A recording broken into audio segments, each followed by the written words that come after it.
नमस्कार, good morning. मी करणसिंह पवार. आपण पाहता एलएस मराठी. बुलेटिनच्या सुरुवातीला घेऊयात वेगवान बातम्यांचा आढावा.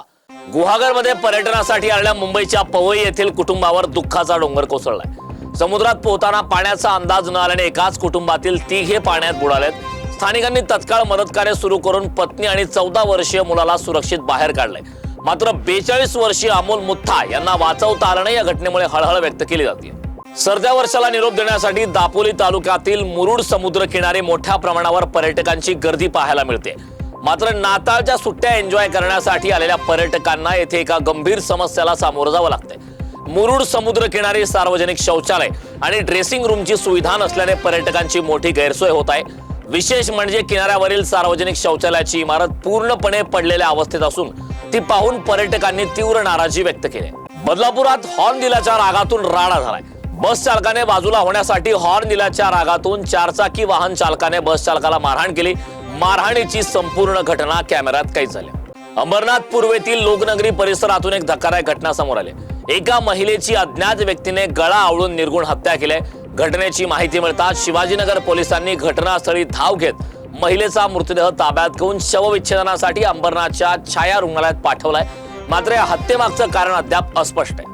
नांदेडच्या मुदखेड तालुक्यातील आत्महत्या प्रकरणात मोठी अपडेट समोर आली आहे.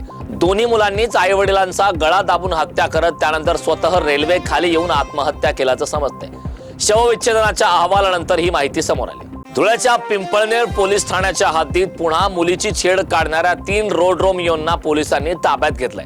अशाच काही दिवसांपूर्वी घडलेल्या घटनेतील रोड रोमियो अद्याप फरार असून पोलीस त्याचा शोध घेत असताना पुन्हा दुसरी घटना घडल्याने शहरात एकच खळबळ उडाली.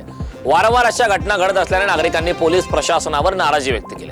तुळजापुरातील केशेगाव शिवारात बोरमधील मोटार काढण्याचं काम सुरू असताना विजेच्या धक्क्याने चौघांचा मृत्यू झालाय.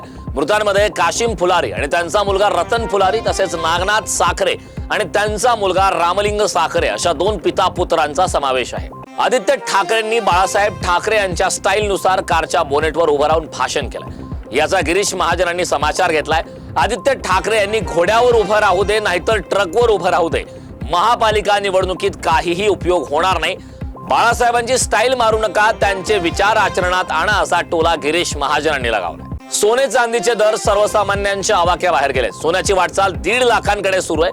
मुंबईत 24 कॅरेट सोन्याचा भाव प्रति 10 ग्रॅमसाठी 1,42,545 वर पोहोचलाय.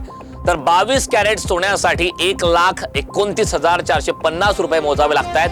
सोन्यासह चांदीही चांगलाच भाव खात आहे. चांदी 2,35,000 रुपये प्रति किलोवर पोहोचले असून आगामी काळात सोने 1.5 लाख तर चांदी 2.5 लाखांचा टप्पा पार करणार असल्याचा अंदाज वर्तवण्यात आला. महाकुंभ, होळी, उन्हाळी सुट्ट्या आणि छठ पूजेसारख्या वर्षभरातील प्रमुख प्रवासी हंगामात रेल्वे प्रवाशांची कोंडी टाळण्यासाठी भारतीय रेल्वेने मोठ्या प्रमाणावर तयारी केली.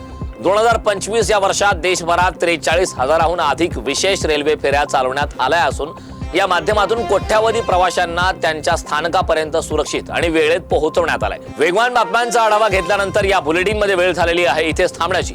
पाहत राहा एलएस मराठी.